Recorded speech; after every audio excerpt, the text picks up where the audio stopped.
Assalamualaikum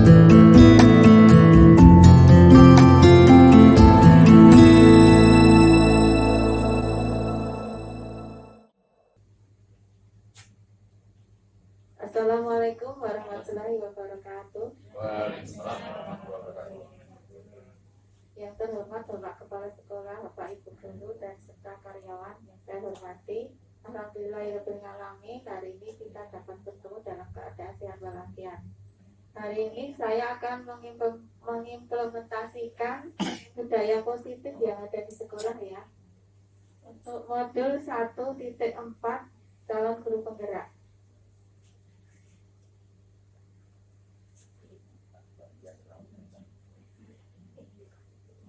Agenda kita hari ini, saya bacakan pembukaan, capaian umum modul 1.4, eksplorasi konsep, tanya jawab, dan yang terakhir adalah refleksi ya. Saya sampaikan capaian umum modul 1.4, memahami konsep pendidikan menurut Ki Hajar Dewantara dihubungkan dengan konsep budaya dan lingkungan positif di sekolah yang berpihak pada murid. Melakukan evaluasi dan refleksi tentang praktik disiplin dalam pendidikan Indonesia secara umum untuk mendapatkan pemahaman baru mengenai konsep disiplin positif untuk menciptakan murid dengan profil pelajar Pancasila. Yang ketiga, memahami peran sebagai guru untuk membangun budaya positif dengan menerapkan konsep disiplin positif dalam berinteraksi dengan murid. Capaian khusus modul 1.4 yaitu mendemonstrasikan pemahaman rekan sejawat mengenai konsep budaya positif yang ada di dalamnya. Terdapat konsep perubahan paradigma, stimulus respon, dan teori kontrol. 3 teori motivasi perilaku manusia, motivasi internal dan eksternal, keyakinan kelas, hukuman dan penghargaan. 5 kebutuhan dasar manusia, 5 posisi kontrol guru, dan segitiga restitusi. Menerapkan strategi disiplin positif yang memerdekakan murid untuk menciptakan ekosistem sekolah aman dan berpihak pada anak. Menyusun langkah-langkah dan strategi aksi nyata yang efektif dalam mewujudkan kolaborasi dengan seluruh pemangku kepentingan sekolah agar tercipta budaya positif yang dapat mengembangkan karakter murid. Yang terakhir, bersikap reflektif dan kritis terhadap budaya di sekolah dan senantiasa mengembangkannya sesuai kebutuhan sosial dan emosional murid. Budaya positif dan ekosistem positif. Kita ambil contoh perbandingannya dengan hidup tumbuh-tumbuhan seorang petani. Dalam hakikatnya sama kewajibannya dengan seorang pendidik ya, yang menanam padi misalnya hanya dapat menuntun tumbuhnya padi. Ia dapat memperbaiki kondisi tanah, memelihara tanaman padi, memberi pupuk dan air, membasmi ulat-ulat atau jamur-jamur yang mengganggu hidup tanaman padi, dan lain sebagainya. Seperti itu, jadi kita tugas guru itu seperti petani ya, yang dahulu pernah saya sampaikan. Ini pendapat dari Ki Hajar Dewantara, lampiran 1, dasar-dasar pendidikan keluarga, tahun 1, nomor 1234, November, Desember 1936, Januari, Februari 1937. Ya, yang akan kita pelajari ini eksplorasi konsep, perubahan paradigma, stimulus respon melawan teori kontrol. Yang kedua, arti disiplin dan 3 motivasi perilaku manusia. Yang ketiga, keyakinan kelas, hukuman dan penghargaan. Yang keempat, kebutuhan dasar manusia. Yang kelima, posisi kontrol, dan yang terakhir, segitiga restitusi. Perubahan paradigma. Ya, kita akan melatih kegiatan kepalan tangan. Coba kita praktekkan. Kalau ada kertas seperti ini tangannya,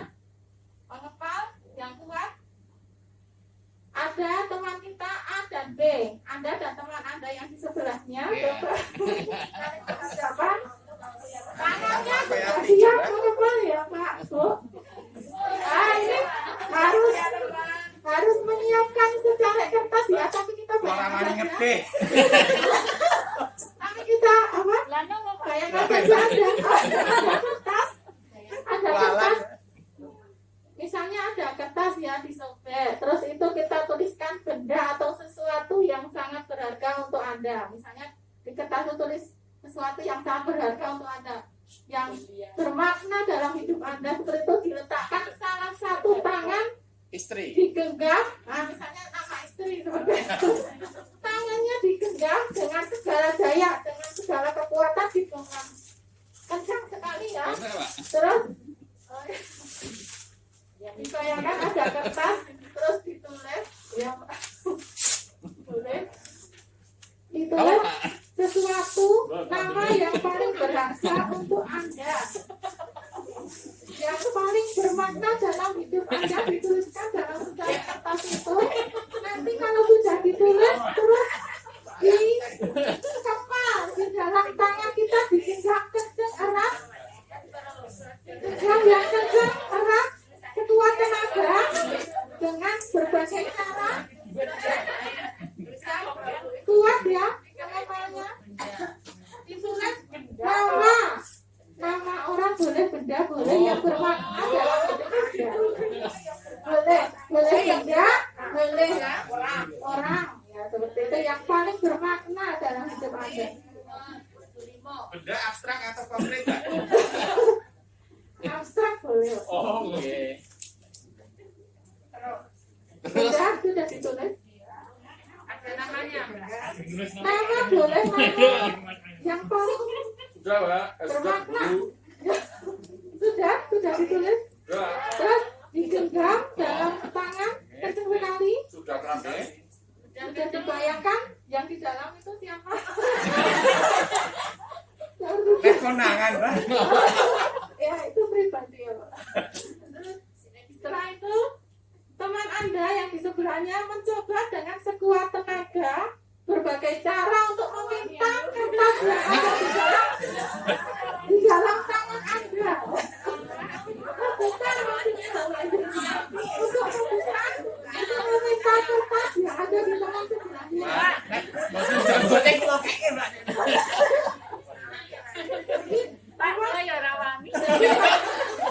Jadi bagaimana cara Anda ya, bagaimana cara Anda mempertahankan kertas yang ada dalam kepala tangan itu?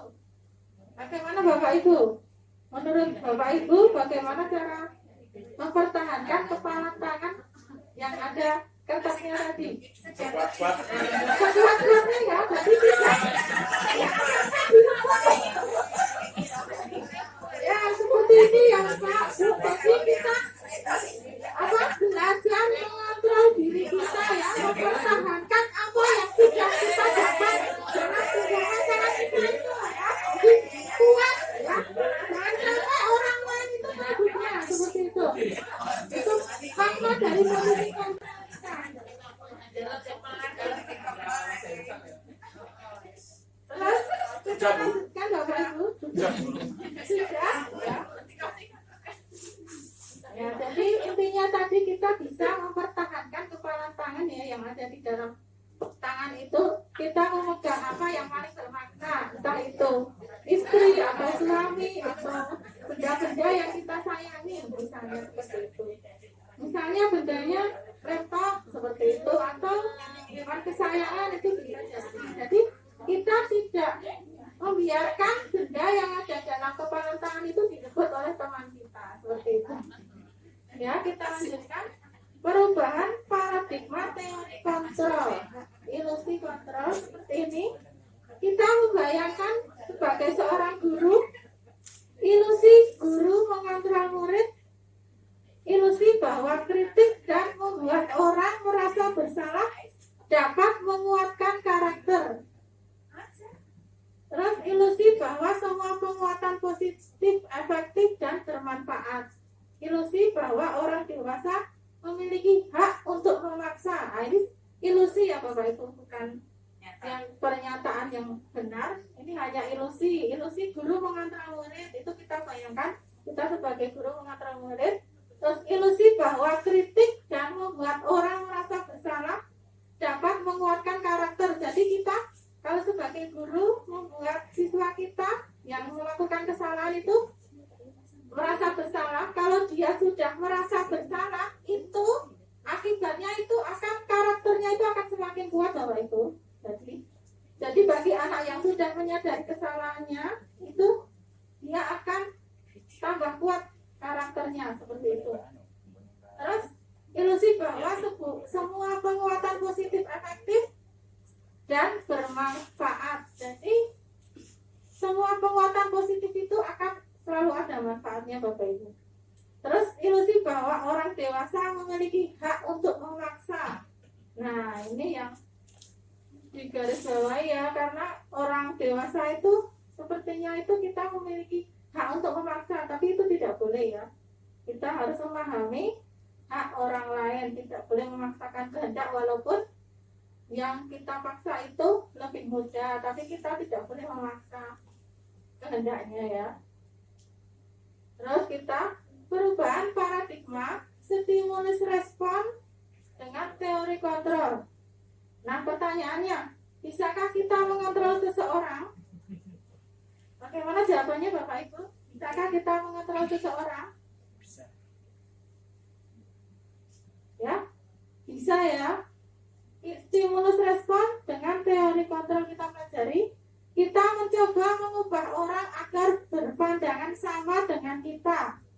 Dalam teori kontrol yang benar adalah kita berusaha memahami pandangan orang lain tentang dunia. Jadi kita tidak boleh memaksakan kehendak kita kepada orang lain, tapi kita hanya berusaha memahami pandangan orang lain seperti itu tentang dunia. Apapun pendapatnya kita berusaha memahami seperti itu. Jadi tidak boleh memaksakan apa yang jadi keinginan kita agar orang lain itu sama dengan keinginan kita, itu tidak boleh. Yang perilaku buruk dilihat sebagai suatu kesalahan. Teori kontrolnya, semua perilaku memiliki tujuan. Nah, jadi perilaku buruk itu tidak selalu kita lihat dari kesalahannya ya, tapi kita harus bisa melihat perilaku tersebut itu memiliki tujuan apa. Siapa tahu yang kita lihat buruk, yang kenyataannya itu malah memiliki tujuan tertentu yang kita tidak tahu. Bisa jadi tujuan itu positif ya. Orang lain bisa mengontrol saya. Nah, itu stimulus responnya. Kalau yang teori kontrol, hanya Anda yang bisa mengontrol diri Anda. Nah, hanya Anda yang bisa mengontrol diri Anda ya. Jadi orang lain itu tidak bisa mengontrol Anda. Hanya Anda yang berhak mengontrol diri Anda. Terus saya bisa mengontrol orang lain. Anda tidak bisa mengontrol orang lain. Nah, benar ini. Orang lain itu tidak bisa mengontrol Anda seperti itu. Pemaksaan ada saat menunjukkan gagal. Ya, yang teori kontrolnya kolaborasi dan konsensus menciptakan pilihan-pilihan baru. Nah, pemaksaan itu bukan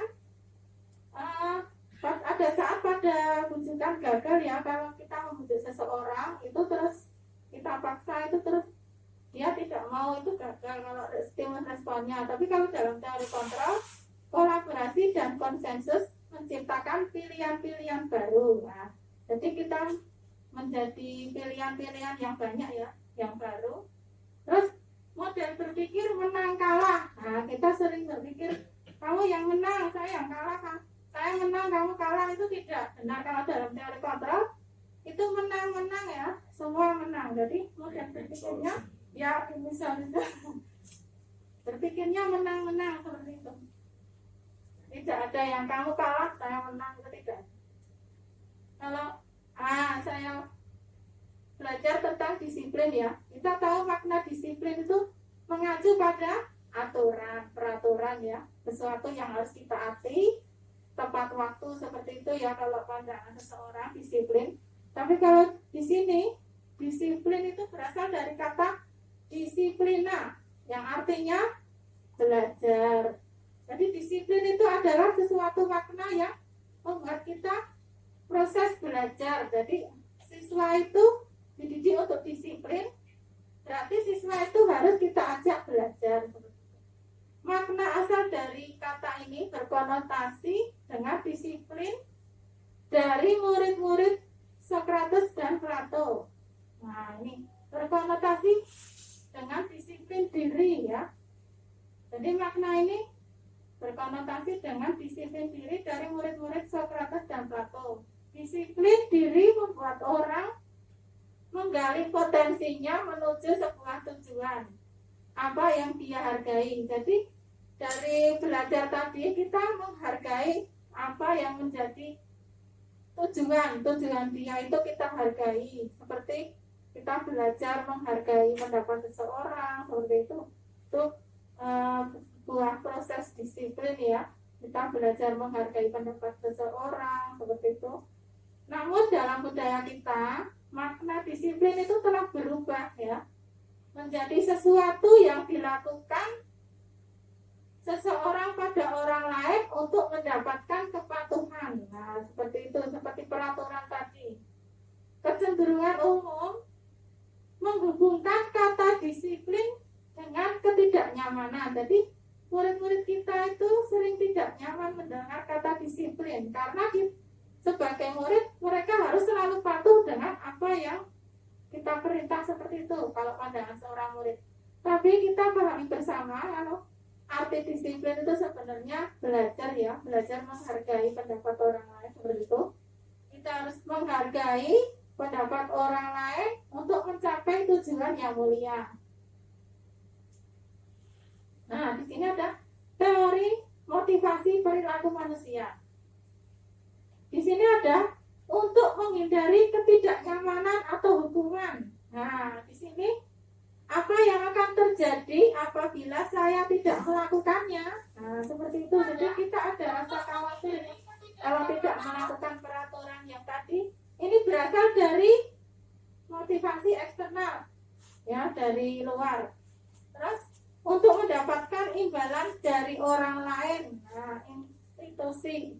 Apa yang akan saya dapatkan apabila saya melakukannya? Nah, ini motivasi dari luar juga, eksternal. Terus yang ketiga, untuk menghargai diri sendiri, menjadi insan sesuai harapan kita. Nah, ini sesuai harapan kita itu berarti muncul dari dalam diri sendiri ya, dari motivasi internal, tujuan disiplin positif. Saya akan menjadi orang yang seperti apa bila saya melakukannya. Nah, berarti ada dorongan dalam diri ya, motivasi dari dalam diri, berarti ini motivasi internal ya, yang ada tujuan positifnya, tujuan disiplin positif. Nah, di sini ada budaya positif, lingkungan positif. Nah, kita berangkat dari hal yang paling sederhana ya, dari peraturan kelas. Peraturan kelas ini kita buat sebelumnya. Terus setelah menjadi peraturan kelas, ini akan menjadi keyakinan kelas. Dan itu dalam kelas itu kompak untuk meyakini sebuah peraturan tersebut, maka disebut dengan keyakinan kelas. Tapi kalau sebelum keyakinan kelas ini dibuat, kita buat kesepakatan kelas dahulu. Kalau satu kelas itu sudah sepakat, baru menjadi keyakinan kelas. Seperti itu tahapannya. Kalau sudah menjadi keyakinan kelas, baru terwujud lingkungan yang positif. Setelah lingkungan positif terwujud, ini akan membudaya menjadi budaya positif seperti ini. Ya, sudah luas kalau budaya positif itu sudah dilaksanakan oleh seluruh warga sekolah ya.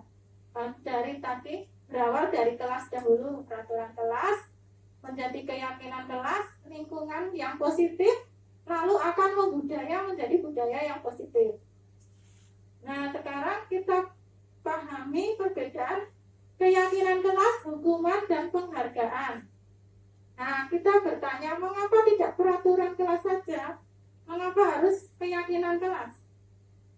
Nah, kalau kita tahu itu peraturan kelas itu sudah dari dulu ada ya. Terus kita akan mempelajari keyakinan kelas. Nah, keyakinan kelas itu sudah menjadi kesepakatan kelas, ya. Seperti peraturan kelas tadi, tapi sudah menjadi keyakinan oleh semua anggota kelas itu, ya. Jadi sudah hafal, semua kelas, semua murid sudah meyakini kalau itu keyakinan kelas. Mengapa kita memiliki peraturan harus menggunakan helm bila mengendarai kendaraan roda 2? Mengapa kita memiliki peraturan 3M, menggunakan masker, mencuci tangan, dan menjaga jarak 1,5 meter? Mengapa kita memiliki peraturan harus datang tepat waktu pada saat mengikuti pelatihan? Nah, seperti itu pertanyaan yang mendukung untuk keyakinan kelas, ya. Untuk mendukung motivasi intrinsik, motivasi yang ada dalam diri kita, berasal dari dalam diri, kembali ke nilai-nilai atau keyakinan-keyakinan, lebih menggerakkan seseorang dibandingkan mengikuti serangkaian peraturan-peraturan. Nah, untuk mewujudkan budaya positif di sekolah, langkah awal dengan membangun budaya positif di kelas itu membuat kesepakatan kelas dulu. Kalau kesepakatan kelas itu sudah tercapai, baru kita melibatkan semua respon siswa, melibatkan semua siswa untuk mewujudkan kesadaran dan tanggung jawab. Nah, kesepakatan kelas itu nanti akan menjadi keyakinan kelas dan akan ditempel di pojok ruangan yang sudah ditandatangani oleh pengurus kelas.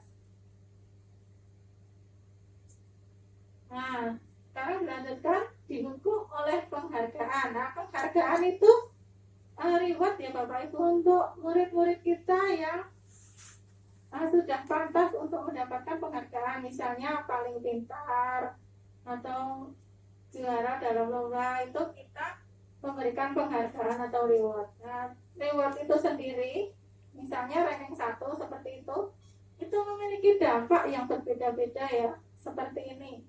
Pengaruh jangka pendek dan jangka panjang. Penghargaan yang menghukum. Nah, penghargaan yang menghukum itu misalnya di kelas itu yang ranking 1 kok si C terus.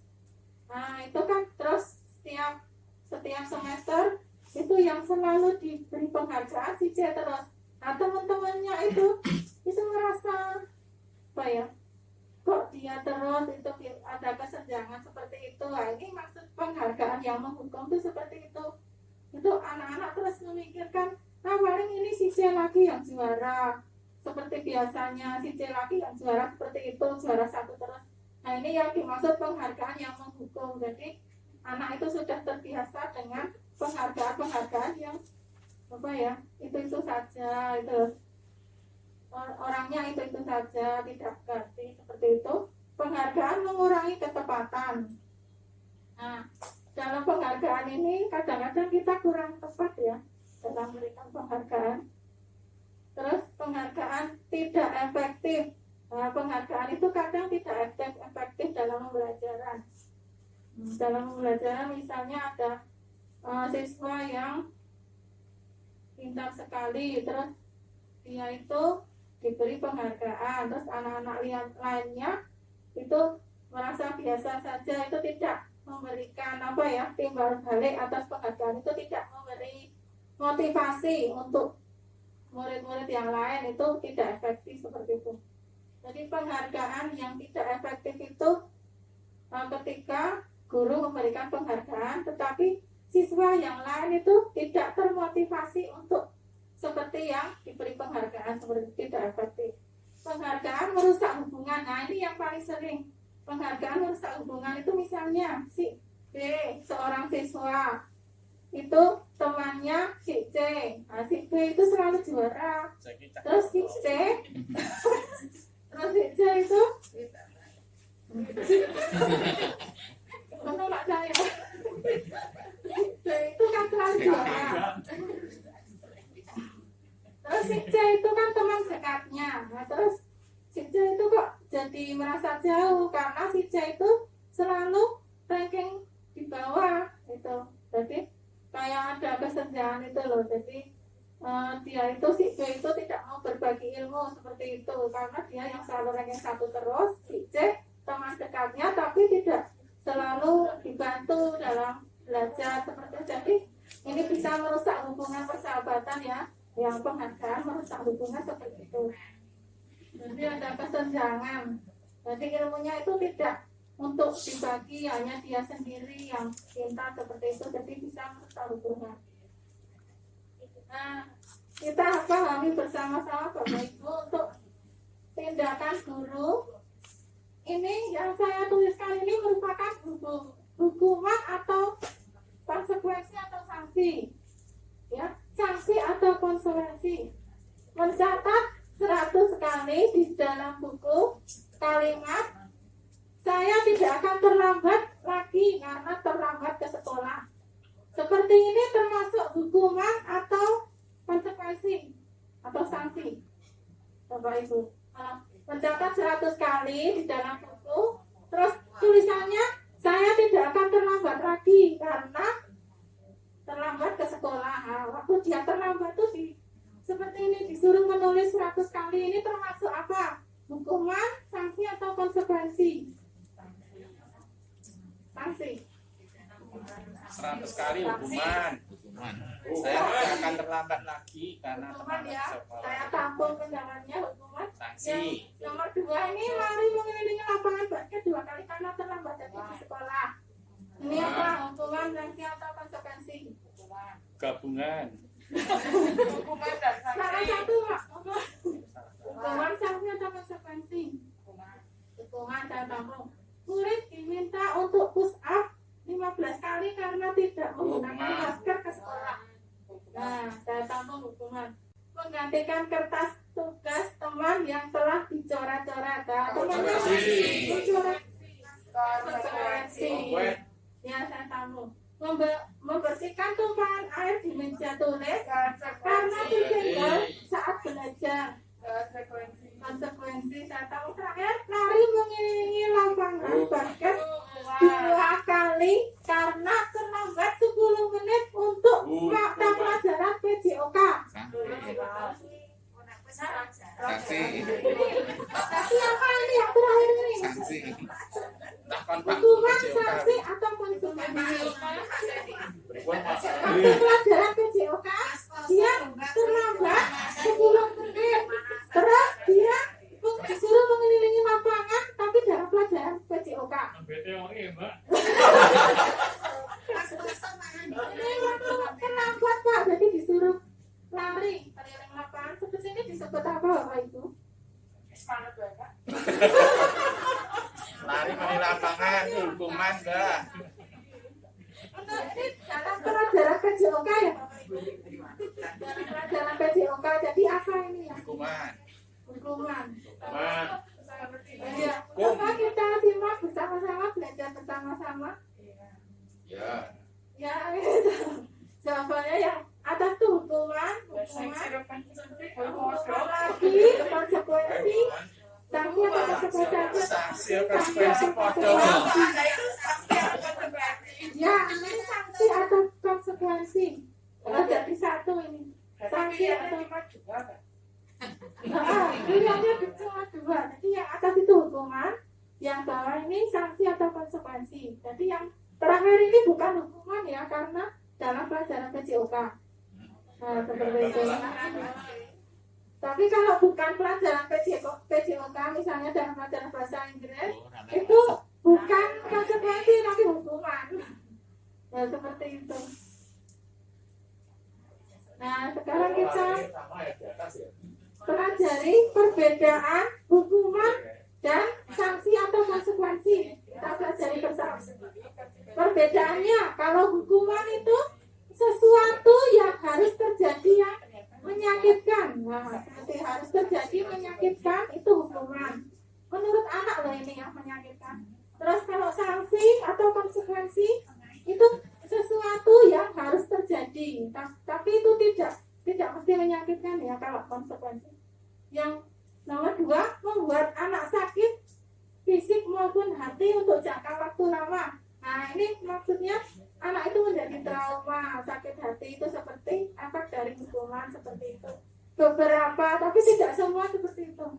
Kalau yang sanksi atau konsekuensi ini membuat anak merasa tidak nyaman dalam jangka waktu pendek. Jadi tidak membekas di hati seperti itu. Kalau yang ini sanksi atau konsekuensi seperti tadi menumpahkan air di meja, terus temannya yang menumpahkan itu suruh mengolah sampai kering. Nah, itu kan tidak, jangkanya tidak panjang. Misalnya dia merasa tidak nyaman itu hanya jangka pendek, jadi tidak menimbulkan trauma seperti itu. Tapi membekas. Tapi teringat tapi tidak panjang tuh Pak. Jadi jangkanya pendek. Hanya 1 atau 2 hari, tidak terus sampai lulus masih teringat itu tidak. Terus anak membenci kedisiplinan. Ini kalau efek hukuman seperti ini. Anak membenci kedisiplinan. Kalau yang konsekuensi, anak menghargai disiplin. Nah, di sini kita dapat melihat efek dari konsekuensi ya. Dan kita kalau memberikan konsekuensi itu, anak itu akan lebih menghargai kata disiplin yang artinya belajar tadi. Terus paksaan, yang sanksi itu stimulus atau tanggapan. Kalau hukuman itu seperti paksaan ya, kalau untuk murid kita misalnya disuruh membersihkan semua kelas, isi kelas seperti itu, dia itu ada rasa paksaan. Tapi kalau konsekuensi itu stimulus atau tanggapan. Nah, tanggapan dari perbuatan yang telah dia lakukan. Jadi bukan paksaan. Mendorong anak menyakiti diri sendiri ya. Kalau hukuman itu efeknya itu akan menyakiti anak tersebut. Kalau yang konsekuensi mendorong anak agar mudah menyesuaikan diri. Nah, seperti itu. Mendorong anak untuk menyesuaikan diri dengan peraturan. Seperti itu. Jadi anak akan merasa terdorong, termotivasi untuk mematuhi peraturan yang ada di sekolah. Kalau konsekuensi seperti itu. Kalau konsep diri yang buruk itu di hukuman. Kalau di konsekuensi, konsep diri yang baik. Nah, ini memiliki konsep yang buruk ya di mata anak itu kalau hukuman itu. Kalau konsekuensi, anak itu akan berpikiran positif. Oh, jadi setelah melakukan ini, saya mendapat manfaat. Misalnya disuruh membaca ayat Al-Quran ayat 1 sampai 50 seperti itu, kan mendapat konsep diri yang baik seperti itu. Terus dia juga tidak merasa itu sebagai hukuman, tapi itu bermanfaat untuk dirinya. Anak belajar untuk menyembunyikan kesalahan, itu kalau hukuman. Misalnya mendapat hukuman lari keliling lapangan, nah itu anak yang salah. Misalnya seragamnya beda, disuruh lari keliling lapangan, nah itu anak malah menyembunyikan kesalahannya karena takut akan kesalahan tersebut. Anak kalau di konsekuensi, anak belajar untuk mematuhi peraturan seperti itu. Marah, rasa bersalah, dipermalukan. Nah, kalau di hukuman itu mesti rasanya itu rasa bersalah, rasa marah itu mesti ada ya. Rasa malu, dipermalukan. Misalnya di depan kelas dihukum, disuruh angkat kaki, angkat tangan, itu kan merasa malu, itu sebuah hukuman. Kalau yang dikonsekuensi, kehilangan hak, dibuat tidak nyaman, diasingkan untuk sementara. Misalnya melanggar aturan, tidak memakai seragam sesuai jadwal, nah itu dia akan diasingkan tapi untuk sementara. Jadi tidak diberikan hukuman tapi hukumannya bermanfaat. Merasa diasingkan tuh diberi hukuman, beda dengan yang seragamnya itu sesuai aturan, tapi itu untuk sementara, tidak membekas di hati, tidak membuat rasa trauma. Nah, kita mengenal 5 posisi kontrol. Yang 1 itu sebagai penghukum. Yang kedua, membuat rasa bersalah, membuat orang merasa bersalah. Yang ketiga, sebagai teman. Yang keempat, memantau. Dan yang kelima, sebagai manajer. Kalau sebagai guru, kita yang paling bagus adalah sebagai manajer ya. Ini kalau penghukum itu kurang tepat, kita sebagai guru itu yang paling bagus adalah sebagai manajer. Jadi seperti ini, apa yang kita yakini apa yang bisa kau kerjakan untuk memperbaiki masalah ini, seperti itu. Jadi kita berperan sebagai manajer menguatkan pribadi dari seseorang murid yang melakukan kesalahan. Kalau kita sebagai penghukum, kalau kamu tidak melakukannya, awas ya, rasakan, seperti itu kalau penghukum. Membentuk hasilnya, hasil dari seorang penghukum ini membentuk, memberontak, menyalahkan orang lain, dan akhirnya dia berbohong. Seperti itu kalau jadi setelah dihukum itu dia akan menjadi seorang pembohong gitu loh, kan? Menjadi takut kalau jujur, terus jadi dia itu terpaksa berbohong kalau dihukum seperti itu kalau kita sebagai penghukum. Tapi kalau kita sebagai manajer, dia itu akan merasa apa ya, tidak trauma, tidak memberikan rasa trauma, tapi kita akan mengarahkan mereka ke hal yang lebih positif kalau sebagai manajer. Kalau sebagai pembuat orang merasa bersalah, nah ini jelas kalau ada siswa yang salah, itu kita harus tahu mengapa dia berbuat salah. Kita harus membuat mereka itu menyadari kesalahannya, seperti itu. Kita harus tahu tujuan dia berbuat itu apa, seperti itu. Terus sebagai teman, ayolah lakukan demi ibu. Masa kamu tidak mau? Ingat tidak, ibu pernah bantu kamu.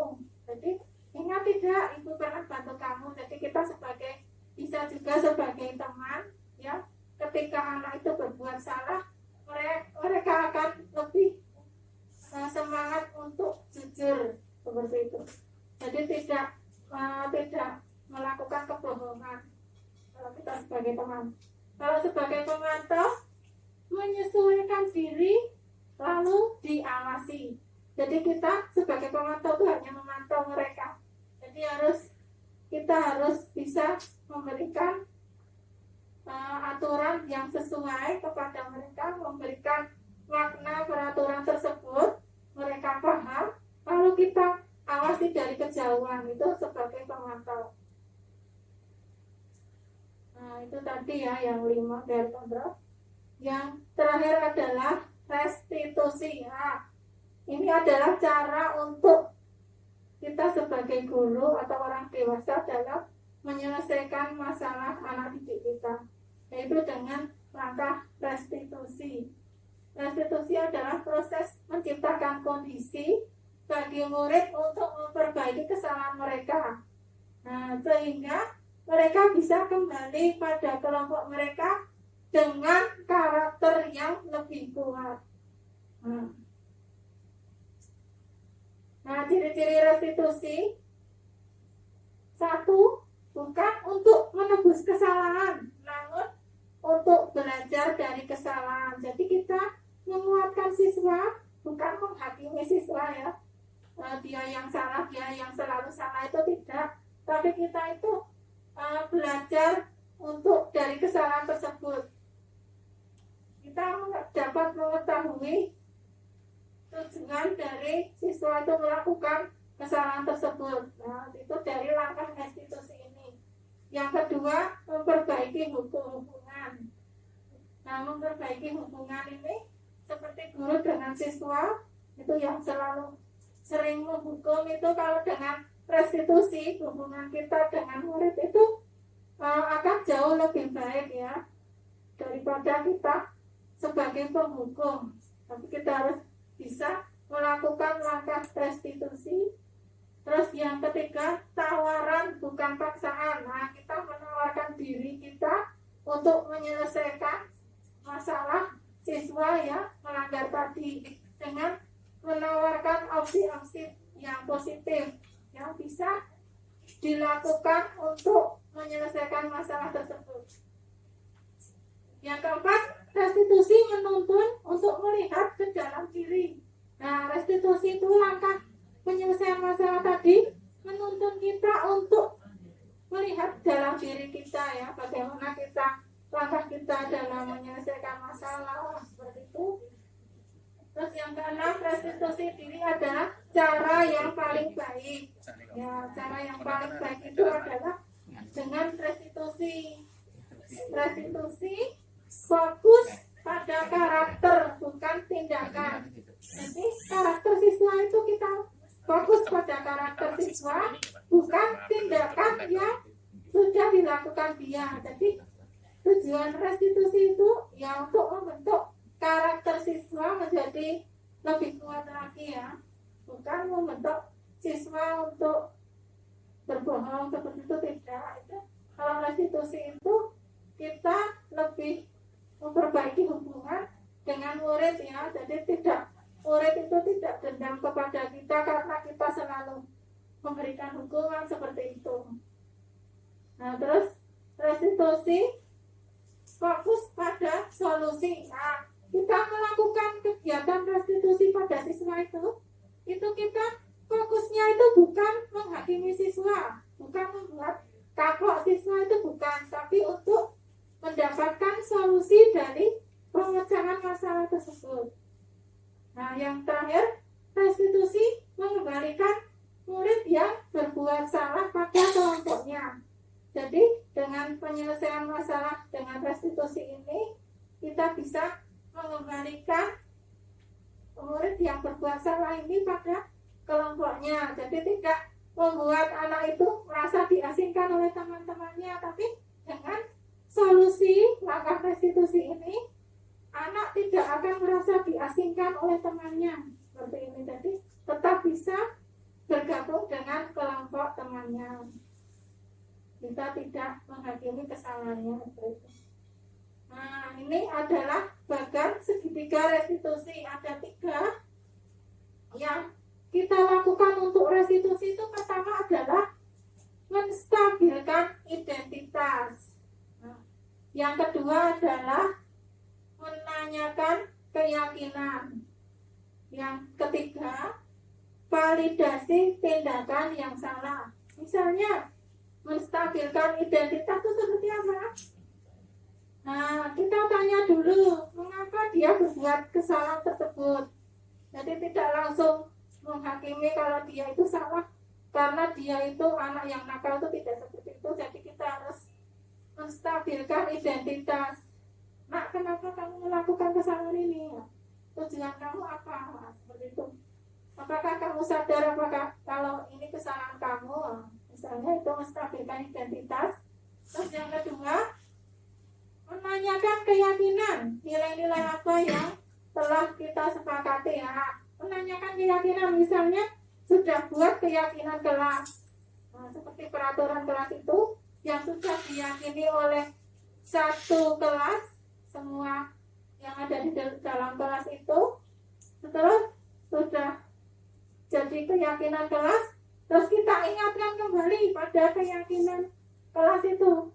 Nah, menurut keyakinan kelas yang sudah kita buat bersama, apakah akibat atau konsekuensi yang sudah kamu lakukan ini? Misalnya dia memakai seragam yang berbeda, konsekuensinya apa? Itu sudah disepakati oleh semua warga satu kelas itu. Nah, seperti itu. Jadi kita mengingatkan kembali keyakinan kelas seperti itu.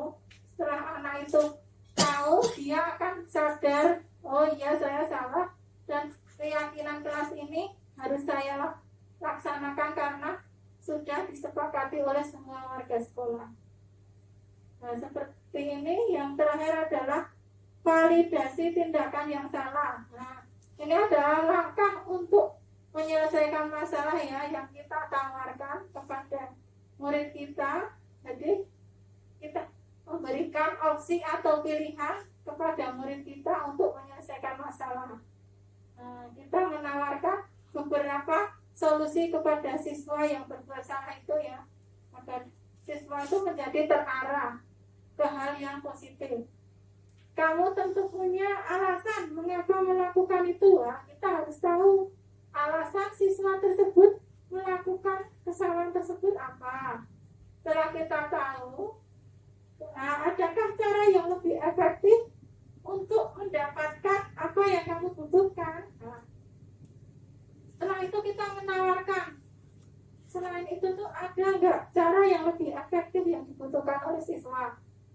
untuk menyelesaikan masalah tadi. Misalnya kita menawarkan, kalau kamu, misalnya kita sebagai guru, ada siswa yang memakai seragam yang salah, seperti itu kita menawarkan solusi. Misalnya lain kali kamu harus menempelkan jadwal ya, dari Senin sampai Sabtu misalnya, itu kamu catat, kamu tulis, kamu pajang di dinding kamar setiap hari, yang kamu bisa lihat itu di mana. Seperti itu, terus anak itu akan selalu mengingat hari itu tuh harus memakai seragam apa, itu anak menjadi ingat. Kita menawarkan solusi seperti itu, terus anak paham, terus akhirnya anak bisa menemukan solusi dari permasalahannya, seperti itu. Nah, di sini menstabilkan identitas. Berbuat salah itu hal yang manusiawi, seperti ini ya kata-kata untuk menstabilkan identitas. Tidak ada manusia yang sempurna. Bapak atau ibu juga pernah berbuat salah seperti itu. Kita pasti menyelesaikan permasalahan ini. Jadi kita harus memberi motivasi kepada siswa kalau kita itu bisa menyelesaikan masalah ini bersama-sama.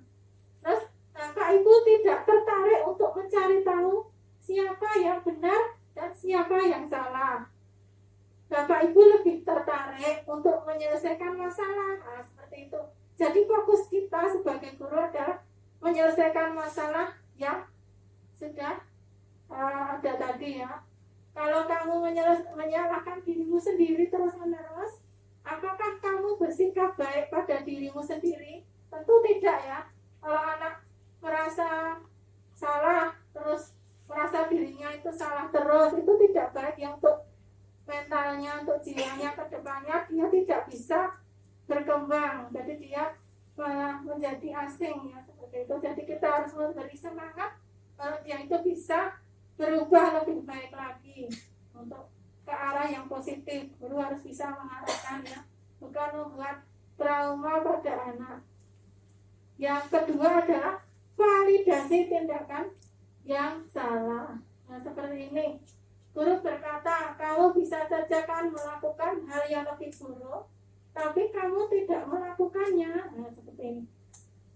Kamu pasti punya alasan mengapa melakukannya. Nah, itu tadi ya.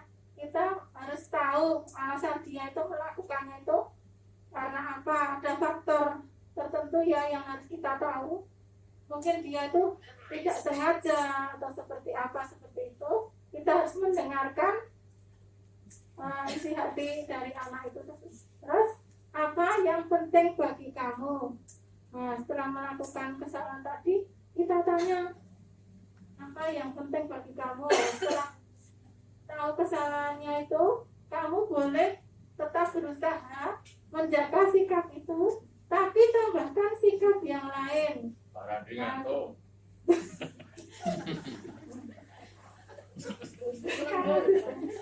Ya, Maklum. apa? Maukah kamu belajar cara lain untuk mendapatkan? Kamu butuhkan tanpa memukul. Nah, kamu belajar cara lain, tapi bukan dengan memukul ya, bukan dengan kekerasan pada anak tersebut. Tapi kita harus punya cara lain untuk validasi tindakan yang salah. Apakah kamu bisa melakukan? Nah, apakah kamu bisa melakukan lebih baik lagi untuk hari besok? Nah, ini sebuah kepercayaan dari seorang guru ya kepada anak yang sudah melakukan kesalahan. Kita harus memberikan motivasi dan tanggung jawab untuk anak tersebut ya dengan kata-kata ini ya. Ini adalah kata yang bermuatan tanggung jawab yang akan dilakukan oleh siswa tadi yang melakukan kesalahan. Nah, ini adalah ada bertahan hidup, kesenangan, kebebasan, penguasaan, cinta, kasih, rasa memiliki dan dimiliki. Nah, ini ada ini ya 5 cara untuk siswa itu melakukan kesalahan itu berdasarkan apa? Kesenangan atau kebebasan atau penguasaan atau cara untuk bertahan hidup atau cinta kasih atau rasa memiliki dan dimiliki. Misalnya anak itu tuh di kelas itu kok paling beda sendiri ya, itu kok ya itu kok rame sendiri, yang lain itu biasa saja, kok itu selalu mencari perhatian gurunya. Berarti anak yang satu itu tuh berarti dia termasuk ini kesenangan ya, termasuk kesenangan seperti ini. Jadi anak itu melakukan kesenangan hobinya sendiri ya, tidak memperhatikan pelajaran seperti itu. Kalau ada yang anak yang kurang cinta kasih ya, misalnya dia itu kurang perhatian dari orang tuanya, terus di sekolah itu dia mencari perhatian dengan mengganggu temannya agar gurunya itu memberikan rasa perhatian kepada anak tersebut ya, karena di rumah itu dia kurang kasih sayang seperti itu. Terus kebebasan, anak itu juga kadang butuh bebas ya, misalnya dalam mengerjakan tugas itu anak itu kok tugasnya kok buat misalnya kok buat video terus, itu kadang anak itu bosan.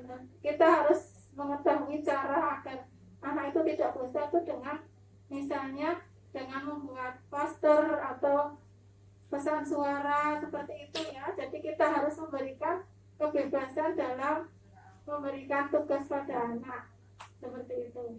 Jadi anak akan lebih kreatif lagi ya dalam mengerjakan tugas, tidak hanya monoton itu saja, tapi kita harus memikirkan kebebasan dan kesenangan dari anak itu sendiri. Yang terakhir, menanyakan keyakinan. Nah, kita harus yakin, meyakini anak tersebut ya. Kalau anak itu salah, kita harus menanyakan keyakinannya. Apakah kamu berbuat seperti ini? Dipaksa. Misalnya ada anak melakukan kesalahan, kita harus menanyakan keyakinan seperti ini. Apa nilai yang kita percaya di sekolah atau sekolah kita? Nah, menanyakan keyakinan kelas tadi yang sudah dibuat tadi, peraturan kelas yang sudah menjadi keyakinan kelas. Nah, kita harus mengingatkan ya, mengingatkan murid anak didik kita agar tahu konsekuensinya. Misalnya tadi yang tidak memakai seragam sesuai hari itu tadi konsekuensinya apa? Kita harus menanyakan keyakinannya itu seperti itu. Jadi kita harus mengingatkan kembali apa konsekuensi dari kesalahan anak tersebut. Nah, perubahan positif ini tergambar dari 3 ini ya.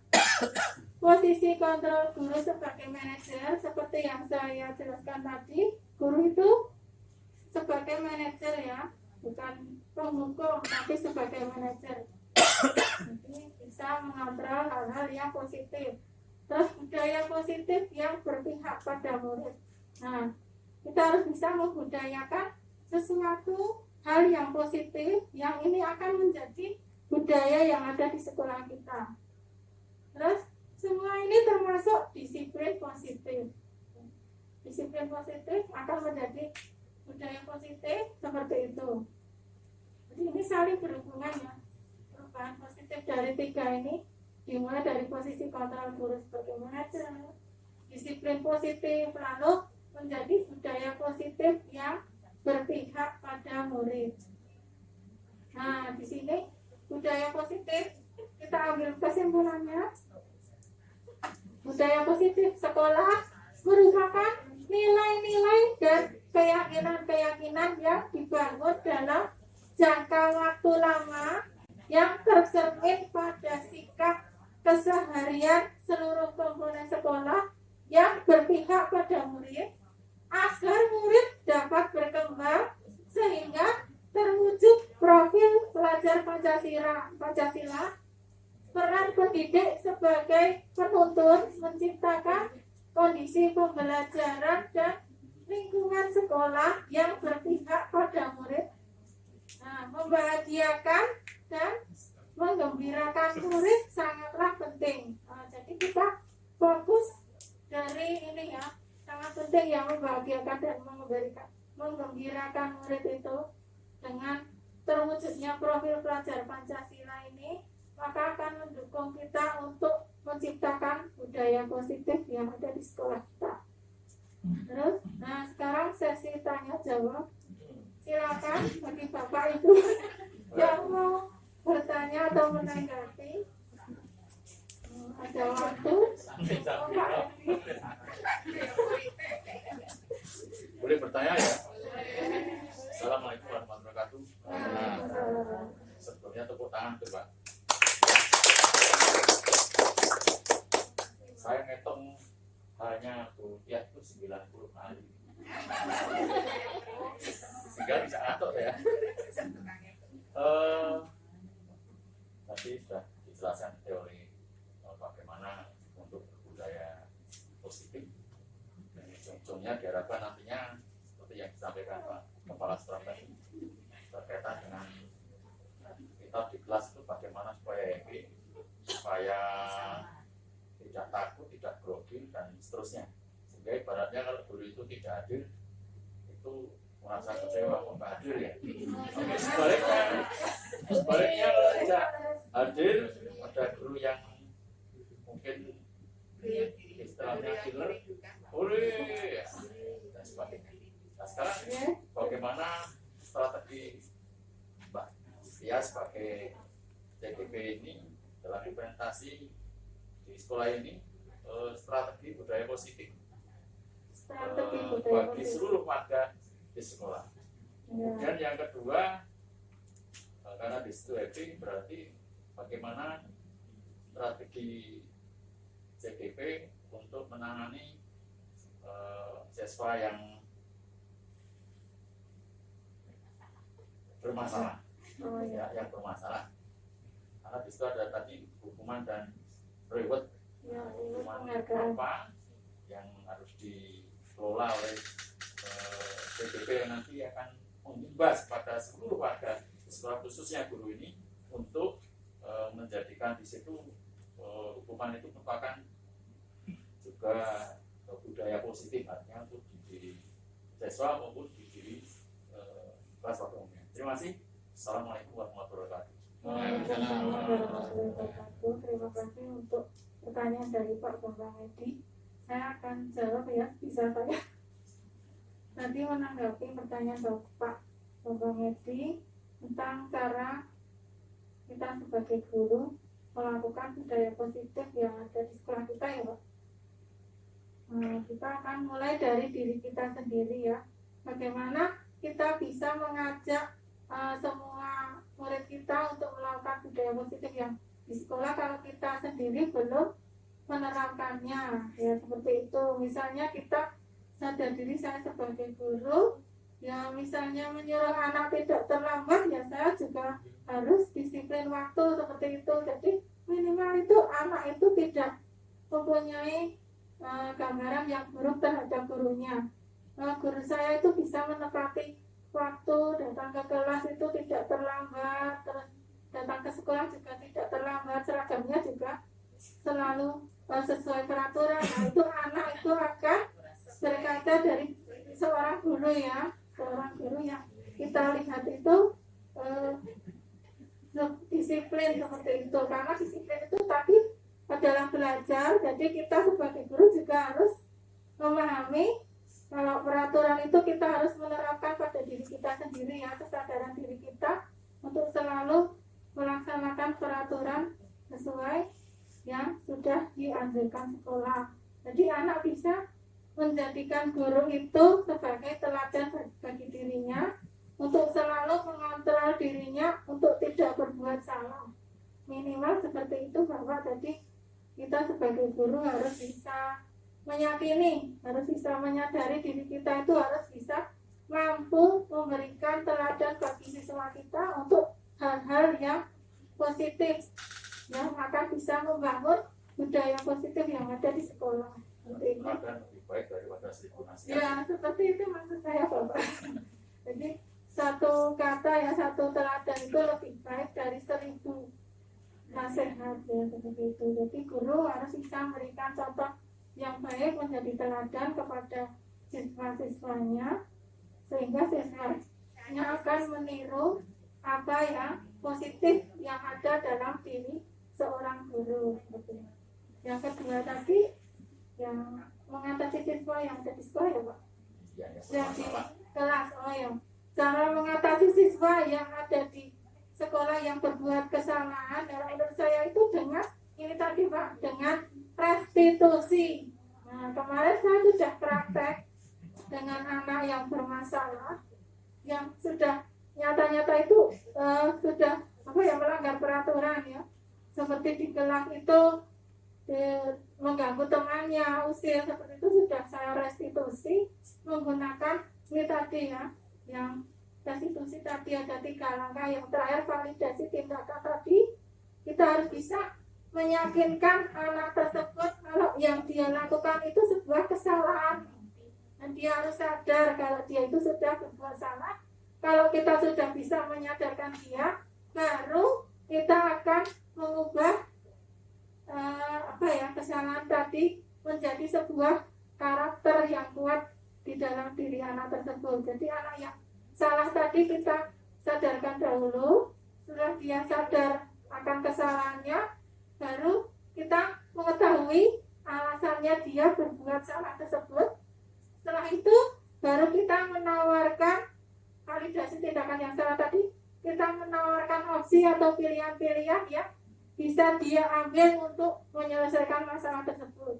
Jadi anak tidak akan merasa diasingkan dalam jangka waktu panjang, tapi dia diasingkan tapi dalam jangka pendek. Maksudnya tidak membuat trauma anak tersebut. Jadi seperti itu.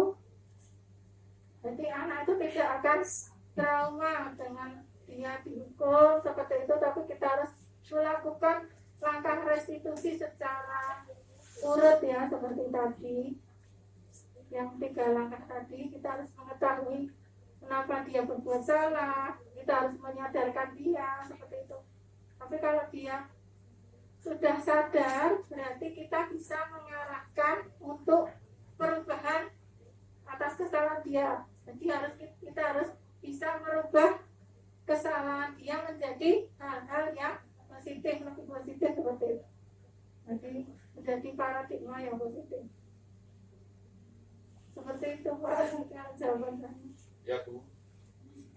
Maaf Pak, kalau tidak sesuai harapan. Sesuai ya Bu.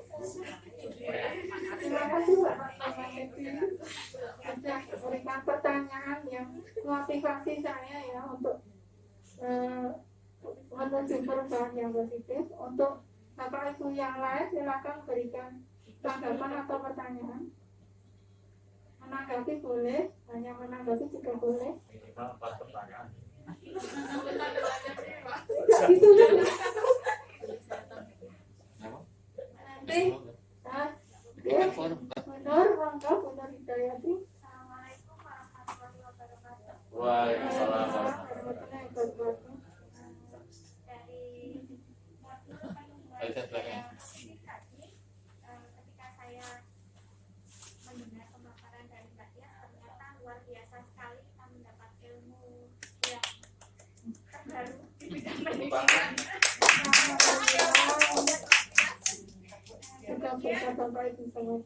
Barangkali saya akan menyamakan persepsi Mbak dalam ini penemuan budaya positif ini. Artinya hukuman itu sudah tidak tepat untuk diberikan kepada siswa kita, gitu nggih. Akan tetapi terkadang begini, untuk menyampaikan kepada anak bahwa itu adalah sebuah konsekuensi dengan hukuman, itu masih sulit untuk diterima oleh anak-anak semuanya. Nah, barangkali dari CGP ada trik tertentu untuk istilahnya supaya anak-anak kita itu paham bahwa itu bukan sebuah hukuman tetapi konsekuensi dari apa yang dia lakukan. Dan itu saja. Mohon maaf banyak salah kata. Assalamualaikum warahmatullahi wabarakatuh. Terima kasih Bunda Hidayati atas pertanyaannya. Saya akan coba jawab ya. Untuk itu tadi, untuk menanamkan kata hukuman dengan konsekuensi ya Bu. Kita harus bisa memberikan pengertian kepada siswa, yaitu dengan cara kita berkomunikasi yang lebih lanjut ya kepada siswa yang memiliki masalah tadi. Jadi kita tidak boleh cuek dengan kondisi anak tersebut. Kita harus bisa memahami latar belakang anak tersebut. Dan kita tidak langsung mengejudge kalau dia itu selalu buruk seperti itu. Kita harus tahu alasan mengapa dia itu berbuat kesalahan. Jadi kita harus menjalin komunikasi dengan anak tersebut dan juga orang tuanya. Seperti itu. Jadi kita harus sinkron, seimbang hubungan dengan orang tua dan murid serta guru itu harus seimbang. Jadi harus saling menjaga komunikasi yang baik seperti itu. Jadi dalam hukuman tadi kita harus bisa memberikan kesadaran pada anak tersebut kalau kita itu memberikan konsekuensi itu tidak terus selalu menyalahkan dia, itu tidak, tapi kita harus memberikan pengertian kalau konsekuensi itu memang sesuatu yang ada, memang harus dijalani untuk siswa yang melakukan kesalahan. Nah, kesalahan itu kita bisa menyelesaikan dengan restitusi tadi. Yang terakhir, yang validasi tindakan tadi. Ya, itu tadi kita dengan cara komunikasi lebih lanjut dengan anaknya itu sendiri dan juga orang tuanya. Itu jadi harus menjalin komunikasi agar tidak ada kesalahpahaman ya antara murid dengan guru, itu tidak ada kesalahpahaman seperti itu, Bunda. Seperti itu. Mana benar sudah bisa diterima atau kurang sesuai harapan? Intinya ada komunikasi ya. Iya, gitu. Masih 2 pertanyaan. Tidak dibatasi Pak.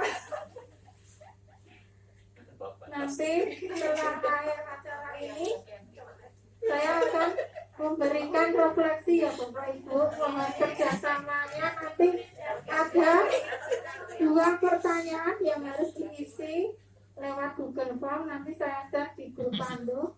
Nanti isinya itu ada refleksi untuk pembelajaran ini, modul 1.4 budaya positif. Nanti dijawab sejujur-jujurnya oleh Bapak Ibu semua tentang refleksi ini, refleksi budaya positif. Ya. Apakah ada yang ingin berikan tanggapan? Boleh? Monggo. Oh, oke, monggo Bu Aryo.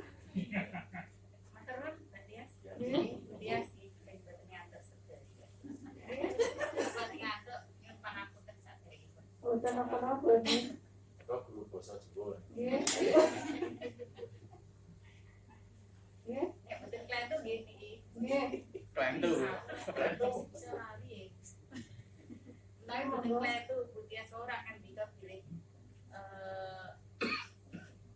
guru memberikan contoh dulu ya, budaya positif.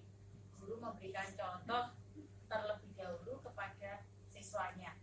Salah satunya adalah ketika guru datang tepat waktu, ya kan, itu memberikan contoh kepada siswa. Diharapkan siswa datangnya juga tepat waktu. Selama ini loh yang saya rasakan, ini kan berdasarkan pengalaman pribadi ya. Saya tuh kalau ada belkan gitu ya, belnya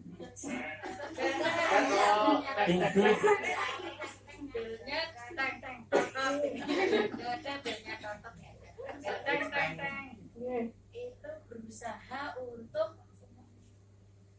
segera masuk kelas.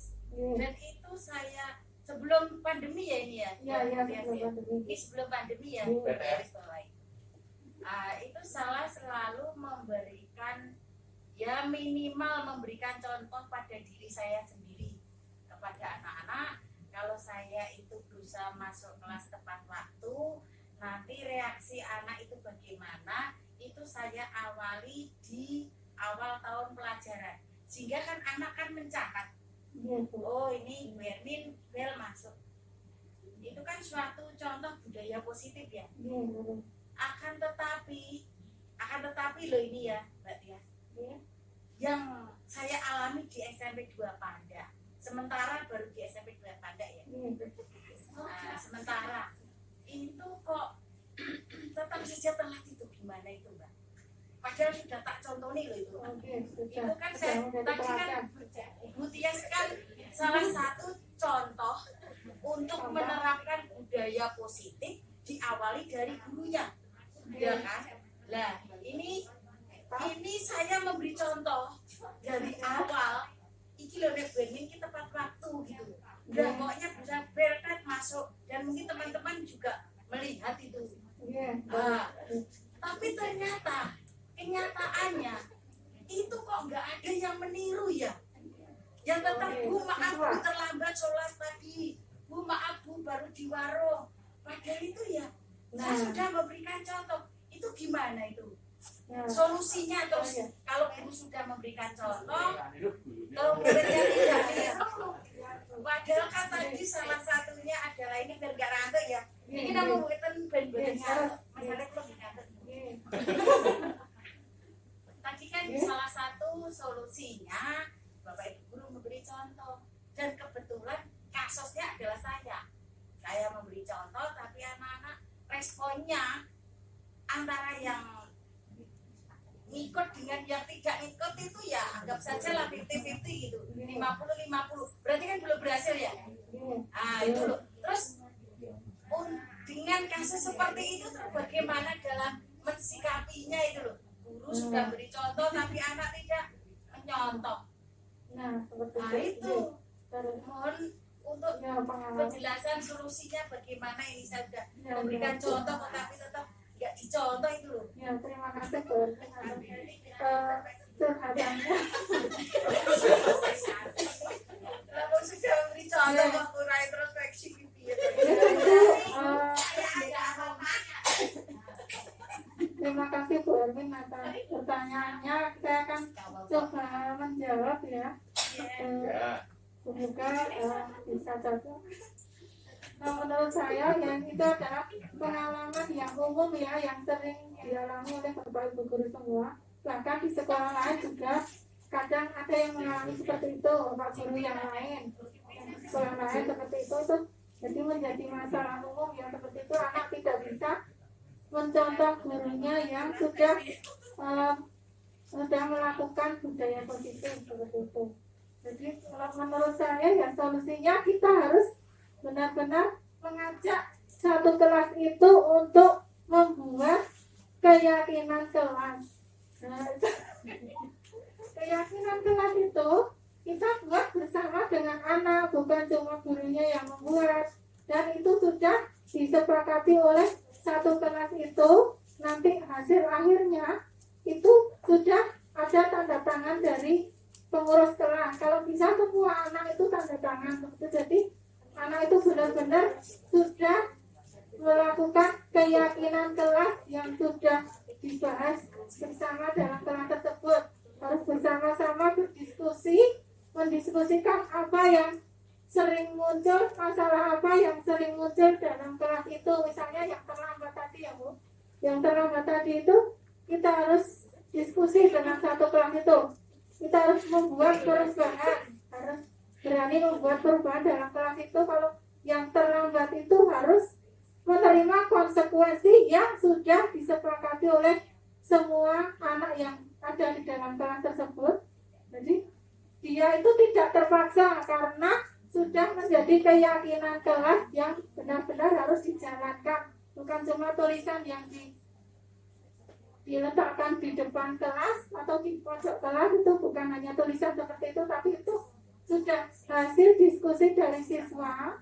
Kalau itu masih tidak bisa ditaati, maka cara akhirnya itu adalah guru harus melakukan restitusi seperti itu. Yang tadi ada 3 langkah tadi loh, yang ya ada validasi tindakan, tadi keyakinan, menanyakan keyakinan. Misalnya anak itu sadar tidak kalau dia itu berbuat salah, kalau dia belum sadar, bagaimana dia bisa berubah untuk ke hal yang positif. Kalau kita bisa menyadarkan kalau, oh iya Bu, saya salah. Jadi kalau sudah ada kata menyadari seperti itu, anak itu mesti ada usaha untuk memperbaiki kesalahan itu. Tapi kalau anak itu tidak sadar-sadar, nah itu yang lebih sulit ya. Pertama kali itu harus bisa menyadarkan kalau dia itu berbuat kesalahan seperti itu. Jadi kalau guru sudah bisa membuat anak itu merasa bersalah, dia sudah sadar, berarti tinggal kita memberikan solusi pilihan-pilihan tindakan yang bisa dia lakukan agar tidak mengulangi kesalahannya kembali. Jadi cara terakhir adalah dengan restitusi, validasi tindakan yang salah. Nah, seperti itu tadi, menyadarkan dahulu, memberikan keyakinan, terus kita memvalidasi tindakan yang salah, memberikan opsi atau pilihan, menawarkan bagaimana kita menyelesaikan masalah tersebut, seperti itu. Jadi harus keyakinan kelas itu benar-benar diterapkan, Bu. Keyakinan kelas itu harus dibuat oleh seluruh warga di kelas itu. Di satu kelas itu harus meyakini adanya keyakinan kelas dan konsekuensinya masing-masing. Seperti itu kalau jawaban saya, Bu. Oh, oke, Bapak. Bagaimana buat suatu keyakinan tadi kan coba keyakinan itu apa, misalnya satu berapa dua ini tiga ini, kemudian yang berikutnya ternyata dari 50% tadi kok juga nggak adil, Tidak adil. itu bagaimana? Kemudian bentuk restitusi.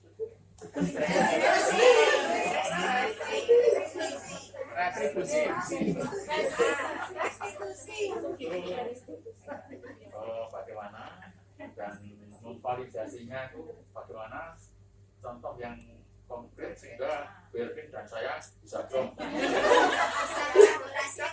Oh, gini. Pak Bambang ketika Bu Erwin, saya akan coba menjawab. Nanti secara konkret yang misalnya validasi tindakan yang salah buat anak yang terlambat tadi, dengan contoh tidak mengikuti, gurunya sudah mencontohi tetapi tidak mengikuti, tetap terlambat. Nah, kita harus mengasingkan sementara anak tersebut. Maksudnya mengasingkan itu bukan seperti itu, tapi maksudnya itu harus dipanggil, misalnya di suatu ruangan, tidak harus di PK ya. Kita harus memberikan pembinaan ya kepada 50% tadi, misalnya 10 anak, yang 5 terlambat. Nah, yang 5 itu kita asingkan sebentar, maksudnya sebentar itu tidak di kelas, tidak bersama dengan anak-anak yang tidak melakukan kesalahan, karena itu akan menimbulkan kesenjangan ya. Itu nggak cuma itu terus yang kelihatan buruk di mata teman-teman. Nah, itu kita harus mencari tempat mengasingkan sebentar, maksudnya di suatu tempat kita harus memberikan pembinaan kepada anak tersebut di dalam suatu isolasi. Kita memberikan pembinaan dengan cara restitusi tadi. Kita harus bisa mengetahui latar belakang kenapa dia itu berbuat terlambat ke sekolah. Kita harus tahu dengan cara komunikasi itu tadi yang saya jawab di Binar tadi, komunikasi. Jadi untuk lebih lanjutnya, komunikasi itu tadi kita jalin dengan orang tua juga. Jadi kalau anak berbohong, kita tahu misalnya orang tua sudah mengantar tapi kok tetap terlambat. Nah, itu kan berarti bukan salah orang tua. Jadi kita harus mencocokkan antara kenyataan dengan orang tua dengan murid, itu harus dicocokkan ya, kenyataannya seperti apa. Kalau orang tua sudah perhatian, memberikan perhatiannya, sudah mengantar sampai pintu gerbang, anak masih terlambat, berarti itu bukan kesalahan orang tua, tapi itu harus pembinaan pada anaknya tersebut. Bisa jadi itu dia mampir-mampir ke ruangan lain, jadi terus terlambat. Tapi anak itu sudah sampai di sekolah ya. Jadi harus memberikan pembinaan di suatu ruangan tertentu, bukan di dalam kelas yang dengan teman-temannya yang tidak terlambat itu tadi. Jadi harus memberikan restitusi tapi di tempat yang berbeda. Jadi tidak ada kesenjangan itu anak kok melanggar terus, itu tidak ada tidak ada pendapat dari temannya yang berpikiran buruk terhadap teman-temannya yang terlambat tadi. Jadi kita harus tetap menjaga menjaga sesuatunya itu tadi yang buruk itu tidak terlihat buruk di mata teman-temannya, sehingga tidak ada kesenjangan sosial antara anak dengan anak yang terlambat dengan anak yang disiplin itu tadi. Jadi tetap sama, tidak terus mengasingkan dengan teman-temannya, terus ini yang terlalu disiplin, ini yang terlalu kelihatan buruk, itu jadi tidak terlalu kelihatan kalau di ruangan tertentu. Jadi tidak dibarengkan dengan teman-temannya yang tidak terlambat. Seperti itu. Mungkin saya bisa membantu. Oke.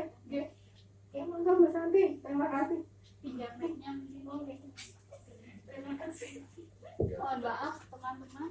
Ya. Mungkin saya coba membantu Mbak Tias untuk menjelaskan tentang kasus ini tadi deh. Bersama PBB sekarang udah. Ya.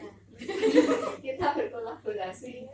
Jadi yang dimaksud dengan restitusi tadi seperti yang disampaikan Pak Bambang itu sama Bu Ermin, untuk solusi pemecahannya seperti apa konkretnya kayak gitu ya.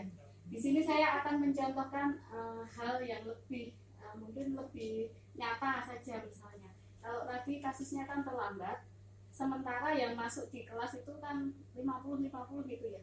Mungkin ini yang lebih nyata, mungkin hubungannya dengan guru BK juga. Jadi ketika siswa itu seragamnya itu harus menggunakan sepatu warna hitam, kaos kaki putih, ternyata ada satu anak itu yang memakai sepatu warna merah atau warna putih dan dibalik kaos kakinya hitam. Sudah tadi dia datangnya terlambat, tergopoh-gopoh itu sudah terlambat, kemudian masuk, yang lain sudah di kelas, masih sepatunya itu tidak seragam. Nah, dalam menjalankan restitusi ini, itu sebetulnya guru mempunyai 4 peranan. Peranan yang pertama, itu dia sebagai penghukum. Kalau guru sebagai penghukum, dia akan langsung menegur anak itu. Hei kamu, Agam, hei kamu, Agam, kenapa kamu tidak pakai sepatu warna hitam? Tidak terlambat. Ya, kenapa sepatunya tidak seragam, kaos kakinya tidak seragam? Kamu ini menyalahi aturan. Ya, sekarang kamu ke ruang BK temui Butin. Siapa? Itu guru yang menjalankan tugasnya sebagai penghukum. Seperti itu ya. Nah, guru yang menjalankan tugasnya sebagai seorang teman, dia akan datang dengan santai ke murid tersebut dan menanyai, aduh Cahayu, kok sepatu ini kok rupanya abang, kaos kaki putih kepiye? Ditanya seperti itu. Nah, jadi dengan peran guru sebagai teman terhadap murid, itu murid merasa tidak takut terhadap gurunya, sehingga dia akan menyadari kesalahan yang dia lakukan. Oh iya, besok lain kali saya akan memakai seragam sepatu warna hitam. Saya nggak enak, saya ditegur sama bu guru sampai dilus-lus itu. Saya merasa berdosa, merasa bersalah karena saya tidak tertib. Itu peran yang kedua.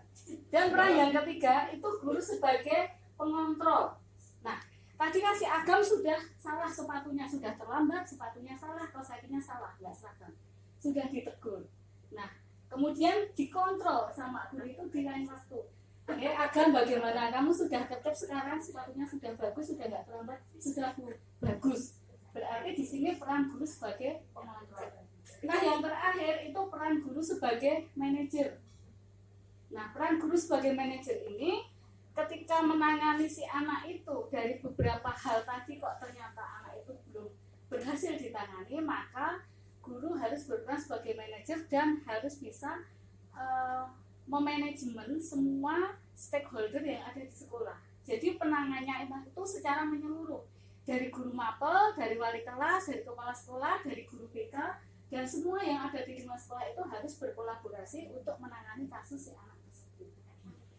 Demikian mungkin yang bisa saya sampaikan. Mohon maaf jika banyak salah kata. Mohon maaf Mbak Tias, hanya sekedar menguatkan saja. Terima kasih. Dan ada salah satu tambahan. Oh iya. Mbak Tias, saya kok terkesima dengan apa? Celentukan Mbak Santi. Ternyata Mbak Santi ini loh. Nah, ternyata itu yang paling jitu. Guru itu memang harus punya ilmu karomah. Ilmunya para wali. Yang namanya wali itu kan ibu geni kan. Itu salah satu alternatif terakhir yang memberantas apa tadi restitusi itu misalkan 4 restitusi yang disampaikan oleh Bu Nur Santi tadi kok masih mental, ya kita turunkan ilmu karomah. Nah itu ilmu karomah. Dan seandainya dari sekian bapak ibu guru yang diajarkan kepada itu ya punya ilmu karomah luar biasa. Hebat itu. Benar itu. Makasih Mbak Santi. Itu betul. Karena tidak ada yang tidak mungkin dengan ilmu karomah itu. Jelas. Iya. Ilmu karomah itu ilmu karomah itu yang memang tidak mudah. yang Karena memang secara teorinya memang bagus Bu Tias. Tapi prakteknya di lapangan saya kan hanya mewakili suara hati yang pasti disimpan dalam hati. Memang benar ilmu karomah itu memang harus dimiliki oleh bapak ibu guru untuk sebagai pamungkas. Andaikan resolusinya apa belum?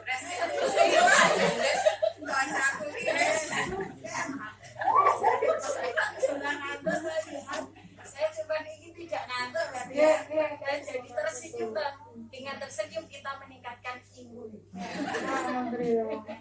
Begitu ya dari iman itu andaikan yang res itu tadi masih tetap tidak berhasil kita gunakan senjata pamungkas ilmu karomah. Itu sudah top, itu sudah menyelesaikan. Segitu Mbak.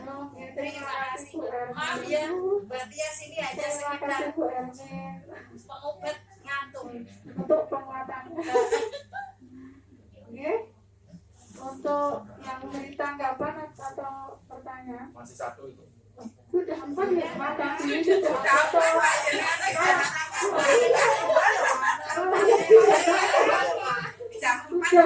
Setengah 3 kurang. Pak Edi nambah ke Pak Randi.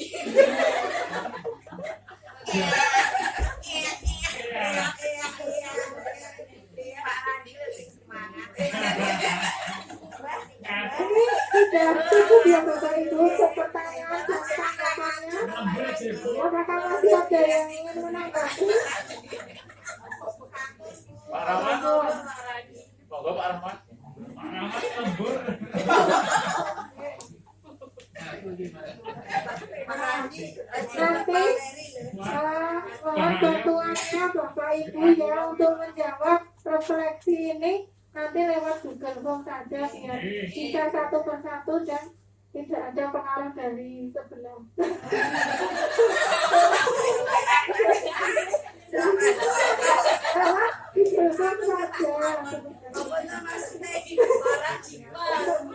Jadi bisa jujur, jadi sesuai pendapatnya masing-masing seperti ini. Hal baru apa yang mengubah paradigma saya, maksudnya saya itu yang saya dapatkan dari yang ini saja yang budaya positif ini tadi. Terus perasaan apa yang muncul selama sesi ini, khususnya mengenai makna disiplin dan motivasi intrinsik yang muncul dari dalam diri sendiri. Motivasi yang dari dalam diri sendiri itu apa yang muncul? Nanti bisa diisikan di Google Form yang saya share di depan dulu. Nanti setelah ini saya beri pantun sedikit. Jalan-jalan ke Surabaya.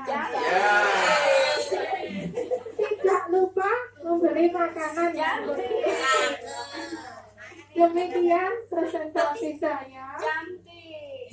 Jika ada yang salah, mohon dimaafkan. Cantik. Wah, itu larangan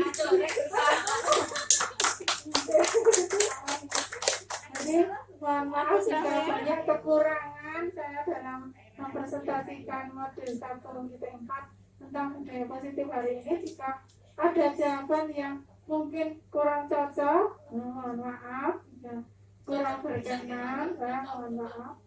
Ya, karena ini sudah selesai. Terima kasih atas tanggapan, pertanyaan dan partisipasi dari Bapak Ibu semua ya. Saya akhiri. Mohon maaf untuk semuanya. Terima kasih untuk partisipasi dari Bapak Ibu semua. Saya akhiri. Wassalamualaikum warahmatullahi wabarakatuh.